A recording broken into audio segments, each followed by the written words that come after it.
What's up, y'all? It's Ty. In this video today, we're going to be going over and ranking our top 10 centers right now in NBA 2K25 MyTEAM. Now, here's the situation at hand right now. Every card in this game right now is insanely expensive. I mean, I don't even know how else to tell you guys, but besides just laying it out like that. All of these cards in this game are insanely expensive. If you do want a budget center, some of the top guys I would maybe recommend looking at. As far as budget guys, like Ami Joel Embiid is going to be okay.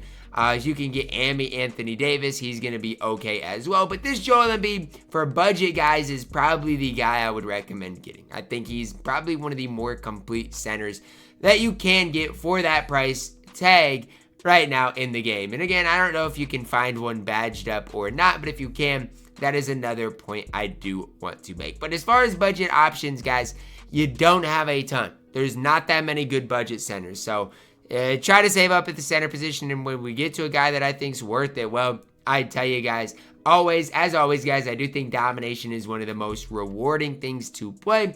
So that is probably what I'm going to continue to do to finish for the Diamond Tim Duncan.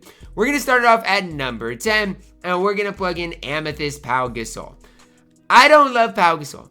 I genuinely want to lay that out there for you guys right now so you know, like, I'm not the biggest Pau Gasol stan in the world. But when it comes down to budget bigs, he's one of the best in my opinion. If you can find one, again, that does have like the 10 gold badges, that is going to be helpful as well.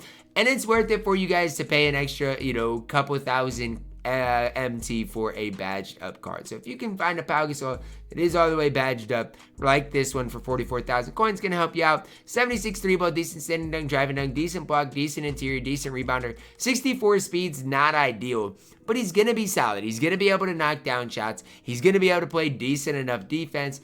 And for me in this game right now, that's about as good as you can ask for. Yes, 44,000 coins is, in my opinion, a little too expensive. I wish he wasn't quite that much, but it is what it is. If you do have Pau Gasol, he's definitely a card I'd recommend picking up at, or if you have him, he's definitely a card I would recommend using at my number 10. Now, the difference between him and Andre Drummond at my number 9 is massive. It is absolutely massive because Andre is a really good card.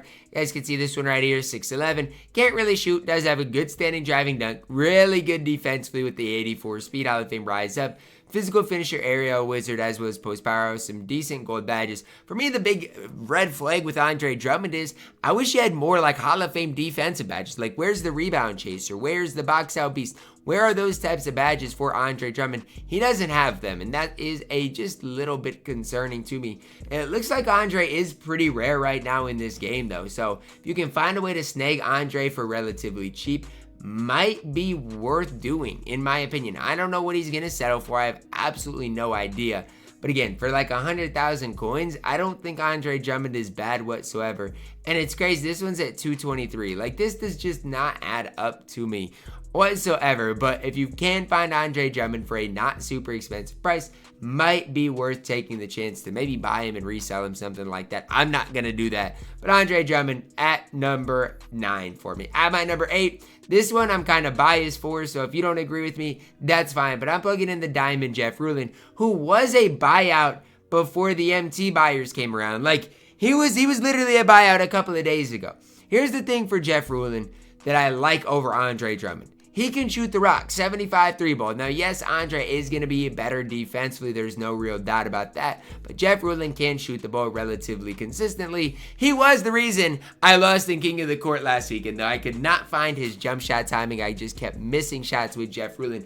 But I've got Jeff Ruland, and I've used him for like the past couple of weeks, and he's brought me quite a bit of success. He definitely is a card that I would definitely recommend for you guys if he was like below 100,000 coins. But for the price he's going for, again, he's just ridiculous. I cannot tell you guys to spend 100,000 coins on Jeff Ruland. He is absolutely not worth that price tag.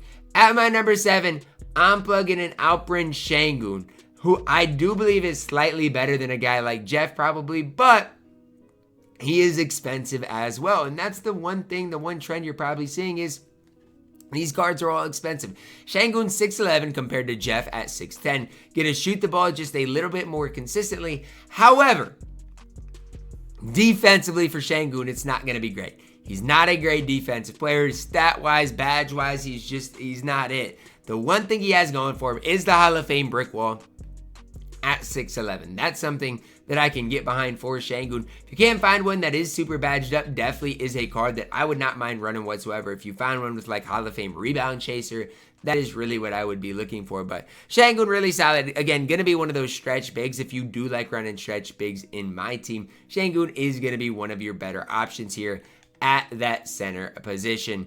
Now to my number 6, and at my number 6, we're plugging in Mr. Rony Seikaly, who I've only heard good things about. I've actually, again, never personally used this card, but I've heard great things about him. Can shoot the ball, can stretch the court, plays good defense. 6'11", only a 73 ball, but again, look at his defense. 89 block, 88 interior, good rebounder, decent speed, badge-wise solid as well. Looks to me like Rony Seikaly is a really, really solid, I don't even want to call him a cheap option because he's not, but he is a solid big in my team that, again, if you have, I would run this card. Even let's say you got him out of your free packs or whatever, he is definitely a really solid card. I don't think he's worth over 100,000 coins, and so that's the tough part for me right now is at the center position, I don't think most of these cards are worth it. Then to my number 4, and at my number 4, we're plugging in Tim Duncan. I still don't know how I feel about this Tim Duncan card, and I'm going to explain why here in a second. But when I look at this card, it looks like he shouldn't be that good. However, defensively, he's one of the best bigs you got. You got the 95 interior, you got the 83 perimeter, good steal, good block, good rebounder, good agility on the card. He can't really shoot. The 48 3 ball is not great. But here's why I like it. Hall of Fame box out beast, rebound chaser, immovable enforcer, and paint patroller. Those are going to be the key badges for Tim Duncan. You want a guy to go out there and compete against your best bigs in the game? Tim Duncan's going to be able to do that. Now, sure, do I wish he had more or better badges? Absolutely. I'm not going to sit here and act like Tim Duncan is perfect. But in my opinion, for what he is in domination, I'm excited to get the card. Because yes, I'm getting some MT along the way. I'm getting some different rewards. And I'm going to end it off with Tim Duncan, who I am very, very excited to add to my squad. Especially when the rest of the guys on this list that I've talked about are just insanely expensive. At my number 3, we're plugging in Chet Holmgren, the diamond card here, who is, again, insanely expensive. And you're going to hear me say it a lot. Like, these cards are all just ridiculously expensive. For Chet here, here's what you're looking at. 7'1", 86 3 ball, 85 standing dunk, 80 driving dunk, 95 block, 90 interior, good steal perimeter, good rebounder, 77 speed. Overall, really solid. One kind of red flag I have with Chet is that 48 strength. I think the strength rating is one that should be a little bit better. For all the favorites, post lockdown, set shot specialist, high flying denier, paint patroller, some good badges. If his strength rating was just slightly higher, I'd probably be gassing this Chet Holmgren up. The problem is his paint defense is going to struggle just that little bit with the low strength and maybe going to get bullied around. But he is 7'1", provides really, really, really good height on the court for you guys. At my number 2, we're plugging in Wilt Chamberlain. Wilt the Stilt. I have yet to play a center that gives me more problems than Wilt Chamberlain. Am I saying Wilt's perfect? No. I'm not going to sit up here and say he's perfect because I don't believe that. But what I will say is this. When you're looking at cards that, in my opinion, are the best center in the game, and you're not talking about Wilt Chamberlain, I don't know what to tell you because this card is so ridiculously good on this game. His speed is good. His his defense is good. His offense is kind of overpowered as well. I mean, this card is just overpowered, in my opinion. 7'1", can't shoot the ball, but look at his defense. I mean, 89 speed on Wilt Chamberlain. Are we serious? Nobody can guard this card. Too fast, too big, too good on D. He is just the real deal in my team right now. And if I was able to get this card, I would 100% buy him because Wilt still is unbelievably good in NBA 2K25 my team right now. Again, if I could find a way to get this card, I would because he is the real deal in my team right now. And at my number 1, this one should come as no surprise to anyone, is Kareem Abdul-Jabbar. But I have heard some interesting mixed feelings on Kareem. There's actually none of Kareem up right now, which if that's not a red flag to you guys, I don't know what is. 7'2", 62 3 ball, decent standing driving dunk, 92 block, 93 interior, good steal, good perimeter, good rebounder, 88 speed. To me, he's like a Wilt Chamberlain that can shoot a little bit, which is crazy to me, guys. I love Wilt Chamberlain as much as anybody. and Kareem's a Wilt that can shoot. Now, the one thing I would give you guys a little bit of red flag on, no rebound chaser on this Kareem, so that's one thing Wilt might do better than Reem is rebounding the ball. But comparing the cards, I mean, Kareem is by far and away the best center in the game. When we look at this list that I just assembled, there is one card that's a buy now, and that is Pau Gasol. If that isn't a big red flag to you guys, if that doesn't indicate a problem to you guys, I don't know what will. That is a massive red flag for me, something that I am really not a fan of whatsoever. And something that I think 2K needs to address in the future. We have to have some more budget options in the game, especially if they're going to allow people to get away with buying MT. Let me know your thoughts on my top 10 down below in the comments. Drop a like on the video, subscribe if you're new, and as always, man, I love you guys. Have a blessed day.